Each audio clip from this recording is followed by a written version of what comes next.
Hey, welcome to The Warp. I'm Jack Reedy with Future Pastimes. In this video, I'm going to be talking about 8 aliens that are green alert for cosmic encounter that are multifaceted aliens, by which I mean they have more than one thing that they do, but if it was only one of the many things that they can do, it would probably not be enough for that alien. And that's going to be true to greater or lesser degree for some of these, and we'll get into it. But yes, they're aliens that are not quite as straightforward as an alien like Pacifist, which wins an encounter with a negotiate. That's what it does.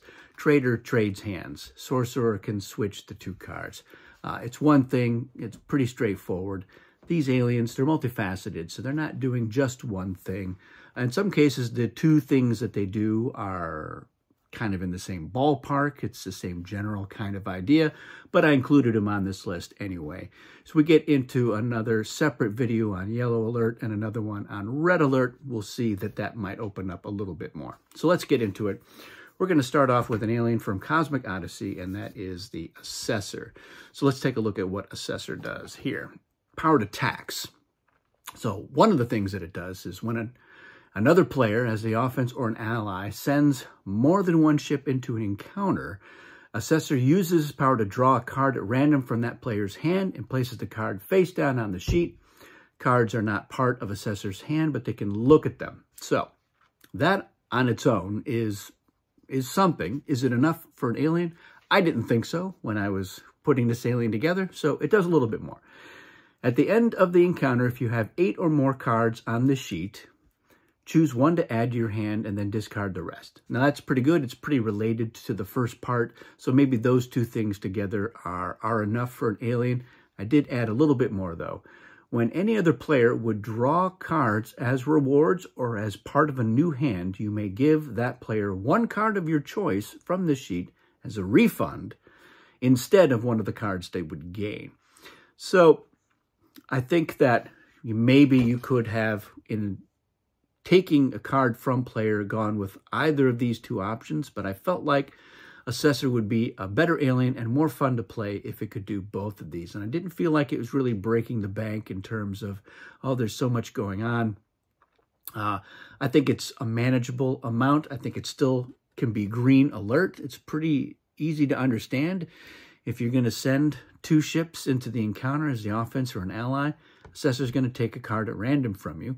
And then they've got these cards on their sheet, which they can look at. Once they've got a lot of them, they can take the best one and then discard the rest. But along the way, if somebody else is going to be getting cards, Assessor can fiddle with them a little bit and say, you know what, why don't you take this card, which is probably not a great card, and we're going to give that to you instead of one of these rewards or when you're drawing a new hand. So, as I was taking, the old Assessor was different. This is not the original Assessor from the Eon days, nor the one from the Mayfair days. But I think it's easier to understand, easier to play, and more fun than those other 2. You can certainly argue with me if you want. Make your best case for why you think the original Assessor is better. I don't know that you're going to change my mind, but certainly still willing to hear it. But I think that this needed to be a multifaceted alien. I enjoy it this way a lot better. I really like Assessor. I also really like the art. I just think it's really fun and apropos of this alien. So that's our first one. All right, moving on to Cosmic Conflict, we have Glutton. So this is going to be one of those aliens where it has 2 effects, and they're definitely similar. It's the same type of thing. Let's get into it. Power to gorge. Whenever you retrieve 1 or more ships from the warp, use this power to retrieve up to 2 extra ships of yours from the warp. And then the second part is whenever you draw 1 or more cards from the deck, including when you're dealt your initial hand or from another player's hand, use this power to draw 2 extra cards from the same source. And that probably should be up to 2 extra cards because if they only have 1 card, you can only draw 1 card. So yes, it is 2 different effects. You're getting extra ships whenever you get ships. You're getting extra cards whenever you get cards. But they go pretty well together. It's not like they're very disparate effects. They're in the same ballpark, so I think it makes sense for Glutton. And again, it's green alert. This is easy to understand. You can understand that you're going to get more when you get something. So maybe it lets you risk ships more or play cards more often or sooner than you might normally do it, knowing that you're going to probably get more later on. So I think even a new player can wrap their head around this pretty easily without having to understand necessarily the deck distribution. So I like Glutton. I think it's a good alien, and I think that the two different facets were necessary. I think the ship's on its own is not that good. And then the cards on their own, is certainly, for most players, is going to be a better effect, but it doesn't happen that often. So here you are doubling your capabilities of being able to use your alien power. So I think it makes sense. All right, from Cosmic Dominion, we have Greenhorn. This is an alien that famously does a lot of different things, but that's on purpose. So let's take a look at this. The power of ignorance. So at the start of each encounter, if you have cards in your hand, you may use this power to show one of these cards to another player. You may ask them a question about it. They don't have to answer it. Now, this first part of the power actually doesn't really have anything to do with the alien per se. We put that on there as the designers of Cosmic Dominion as a way to have a single use. The use part is when you can be cosmic zapped. And if you're going to cosmic zap an alien, you have to do it when the alien power is used. With the bold italics there, that's when it's used. But Greenhorn does other things. The thing is here is that when it's doing the other things, the things that are much more interesting for Greenhorn, it can't be zapped. It can only be zapped when it's saying, what does this card do? And you show your card to somebody, which who's going to waste a cosmic zap on that? Nobody. So let's look at what it actually does. First, when you have no attack cards in your hand, you may draw a new hand. And that's whenever you have it. So it doesn't matter when. So normally you got to wait until you have no encounter cards. But let's say you've got no attacks and several negotiates. Well, you can just say, I'm drawing a new hand. You discard everything else and off you go. During any regroup phase, you may rearrange your ships among any of your colonies and or home planets, even home planets where you have no colony. So Greenhorn's not going to lose their power because during any regroup, they can just reclaim one of their home planets where they don't have a colony. Or if they've been attacking with 4 ships, they can say, I'm going to bring some of those ships back to my home colonies now to defend them better. So, in addition, you may play your kicker after encounter cards are revealed rather than before they are selected. Now, you have to be using the reward deck and have a kicker, so that's not going to come up that often, but that's a really powerful effect. You're like, oh, I need a ×2 so I can win this encounter. Good thing I have one. Also, you may play reinforcements when you're not involved in the encounter. So normally you have to be an ally or a main player to play reinforcements. This also doesn't come up that often, but it's the sort of thing that new players who maybe didn't read the rules very carefully, or they're still learning the game, or they didn't realize that that information is on the card. They want to play those reinforcements. And there may be times when you have been shut out of an encounter and you want to prevent a win or help somebody else out. You can play those reinforcements. You can play rifts and artifacts that are limited to the regroup or alliance phase as though they're playable as any player during any phase. And that's probably one of the biggest and most powerful and most commonly used parts of Greenhorn. So it's a cornucopia of different effects, all of them pretty minor and some of them fairly edge case. So this is an alien that needed to be able to do several things.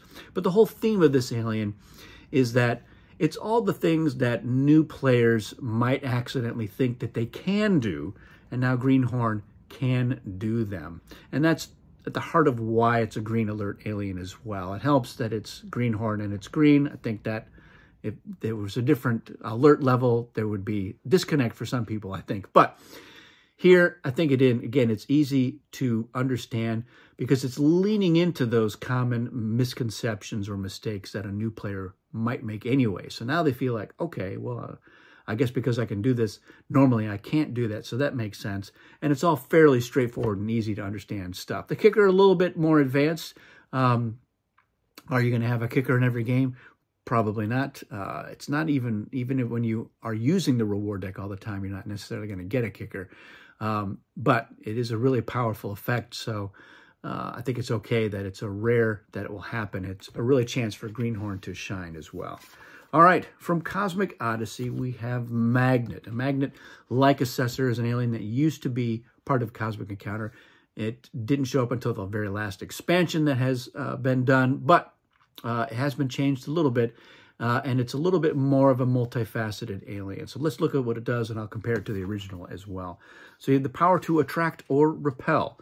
So as a main player or an ally, after alliances are formed, you may use this power to force one offensive ally to become a defensive ally or vice versa. You cannot use this power to choose yourself. So that more or less was what the original Magnet could do. It was not just limited to an ally, so you could attract or repel somebody else. It was a little bit messy and maybe a little bit of the I don't have as much agency over my my actions as I want, which became kind of a mantra from the very beginning of Fantasy Flight's publishing of Cosmic Encounters. I didn't really want to use aliens that did take away too much agency from players. So Magnet had been skipped over again and again and again. Here, by limiting it to you can force an offensive ally to become a defensive ally, it's somebody who was already committed to being an ally and knowing that now with Magnet in the game, they could be forced to switch sides. So, and what I mean before is like they could say, you're not even in the encounter anymore. So somebody who was going to be in is out completely. And vice versa was somebody who was like, I don't want to be in this encounter at all. They could be forced to be in it, and you could be forced to one side or the other. So that's what the original did. But that's not the only thing that this one does, because again, forcing allies to switch from one side or the other doesn't necessarily come up all the time. As a main player or ally, after alliances are formed, if you did not use the previous part of this alien power, you can do this instead. You may force one player in the encounter to match the same number of ships that you have in the encounter by moving ships to or from their colonies as appropriate. And this is a little bit like what the original Crystal alien did. It was about forcing a player. You would dictate how many ships that they would have in the encounter. And that alien was, I think, not strong enough on its own. A lot of people did not like Crystal. They just didn't feel like it did enough. So this is a little bit of Crystal injected in here. But it's, again, this is a multifaceted, but it's going to be an either or. You can't do both of these things. So you can either force an alien to switch sides as an ally. You're not a defensive ally, you're an offensive ally. Or they can say, you have to bring as many ships as I have in the encounter. And if they only have one, it could be you're removing ships. Or if they have 4, they can say, you need to bring more ships on there. But again, it's a player who has committed already. They have decided they want to be in the encounter, knowing that this could happen. And so I think it's able to walk that line. It's not taking away too much agency. But there you have it. So I felt like one on its own was not enough in either case. So I combined them both, but I didn't want to have them both happen at the same time. Because that felt like it might be a little too strong. Certainly, feel free to disagree, and we can debate about that. But there you have it, Magnet. All right, from the base game, we have Observer. So Observer, power to protect.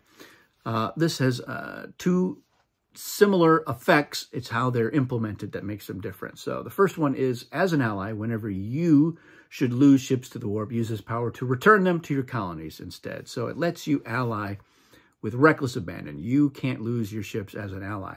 But when you're a main player, when any of your allies would lose ships to the warp, use this power to instead allow your allies to return their ships to their colonies. So with Observer, when Observer's in the encounter, the allies on Observer's side are going to be safe. And if it's Observer is the ally, they're safe. Otherwise, if they're the main player, it's their own allies that are safe. So they're very similar.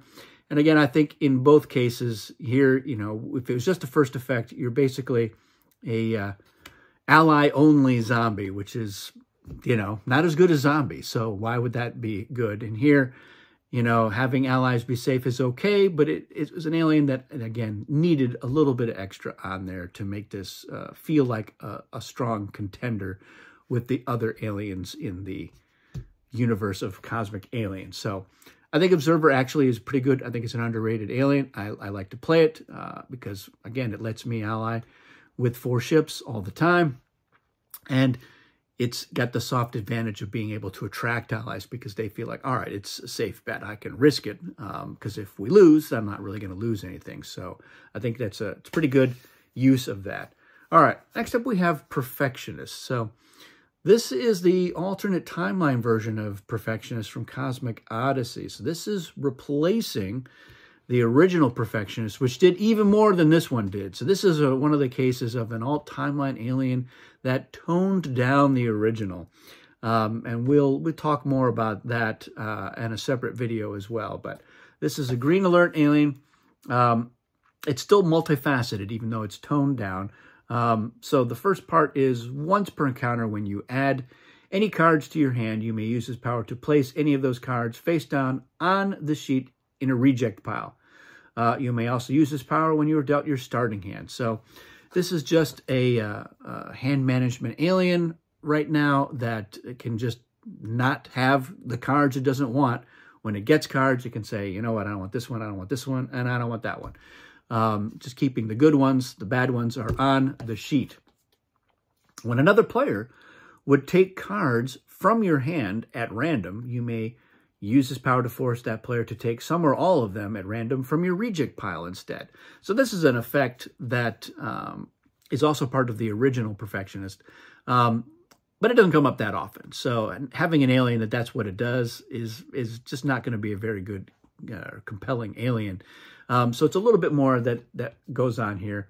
There's one little extra on here. You may offer cards from your reject pile as part of a deal. If any player cannot draw cards from a deck, and its discard pile is empty, you put your reject cards in, and that's how they get off of your sheet. And any number of cards from your hand. So when that happens, you can be like, yeah, let's just get rid of all the cards in here, or maybe I'll keep the 30 if that's what I've got. So yeah, it's got a few things going on. But again, each of these on its own, not enough for an alien power. You need a little bit more for it to do. But again, it is a tone down from the original, which we'll take a look at when we get to a separate video that talks more about the original Perfectionist. But I think that this is a better version of Perfectionist, which is why I included it in Cosmic Odyssey. And I think this is a decent, these are decent effects. I like to play this Perfectionist. I think it's good because it lets you get new hands more quickly, because you can strip that original hand down to the bone, and then, you know, you're not waiting as long to get a new one. And you've got those cards on there, which can be useful. It's a nice deterrent. Nobody wants to take your cards because they know they're going to get the rejects.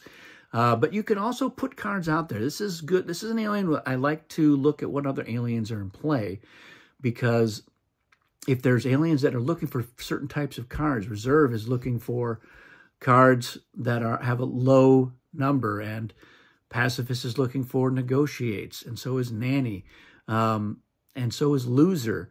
So you can maybe get yourself into some deal situations by being able to say, I can sweeten the deal with some cards that I know you're going to want. And you can even slip some good cards into that reject pile, knowing that they could be useful in a deal as well. So I think Perfectionist is pretty good alien, even if it is toned down from the more powerful, but maybe absurdly so, original version. All right. From Cosmic Alliance, we have Reborn. This is similar to Glutton in terms of its scale and scope. So the power of rebirth. For each ship you lose to the warp, you may use this power to draw a card. Now that's pretty powerful right there. You're getting something for losing your ships, and you're getting cards, which are a great resource. For each ship you retrieve from the warp, you may use this power to discard a card of your choice from your hand. So this becomes now also a great hand management. And again, this is a matter of these two effects on their own are pretty good, but I don't think it really goes over the top by combining them together. So being able to discard a card when you retrieve a ship from the warp is great, but most of the time when you're playing Cosmic Encounter, that's going to be once, maybe twice on your turn when you're doing your regroup. And then you may be waiting a long time before you get to do it again. You're going to lose ships more often, so being able to draw those cards is good. And this might have been good enough on its own, but I think this is a pretty good addition. So I think overall, I think it's not doing too much, and I think it's a good alien. It's a really good effect. And then the last one we're going to look at, also in the base game, Reserve. So we talked about Reserve a little bit earlier. This is an alien that likes to have low attack cards, but that's not all. Let's take a look at it. You have the power to reinforce. So as a main player or ally, after encounter cards are revealed, you may use this power to play one or more attack cards that are 6 or lower in their value from your hand, as if they were reinforcements of that same value. So this is an alien that can play reinforcements, of course, normally, but those low attack cards can be very useful. And again, you're getting them out of your hand quickly. So that's a pretty good effect, and it probably is enough on its own, but there's a little extra on here. As a main player ally, when another player plays a reinforcement card, you may use this power and discard and negotiate to cancel and discard that reinforcement. So that on its own, definitely not enough to be an alien. So I think because it is a little more edge casey, it's going to be okay to add that on here. And it's one that a lot of people forget about. They forget that Reserve can even do that. But yeah, those negotiates become very useful because somebody's like, great, I'm playing a +6. You can go, ugh, I don't want that, so I'm going to toss this negotiate. And for a lot of players, they don't want those negotiates in their hand at all. So Reserve is even better at hand management than it is with just discarding low attack cards as reinforcements to be able to just nullify somebody else's reinforcement. That is a pretty big deal. And so these two effects, I think, are very strong. Probably not enough on their own. The first part you could probably do on its own, especially because a lot of people, like I said, that's all they remembered that this does. But this other part probably wasn't strong enough to have as just its own alien power. So I'm fine with seeing these combined. And it is one of the reasons why I love Reserve. This is one of my favorite aliens. So I'm happy to see it in Cosmic Encounter. That is what we've got here for multifaceted aliens. It's certainly not all of them for the Green Alert and, of course, for the whole thing, but these are 8 that I wanted to highlight here. If you have some others that you like, let me know. I tried to steer away a little bit from, you know, the ones that do something and they're alternate win aliens. But those are definitely still count. And in fact, I think those are better alternate win aliens than the ones that don't also do something. So an alien like Lizard is a good example, although it's not a great alternate win alien because it's really hard to replace all of your ships with the Lizard ships and then win the game that way. But an alien like Inferno is going to win the game if they get those flares, and that's getting the flares is one of the main parts of their aliens. Although a lot of the times what Inferno does is makes the game one where not very many flares get played because people are afraid to play them because they don't want Inferno to get them. Sometimes they can't help themselves, though, which is why Inferno still ends up winning that way. But again, I didn't include those aliens for this particular video. But don't hesitate to mention other ones that if you want to give them a shout out in the comments. There you have it, guys. Thanks for watching. That's it for this one. We'll see you again soon.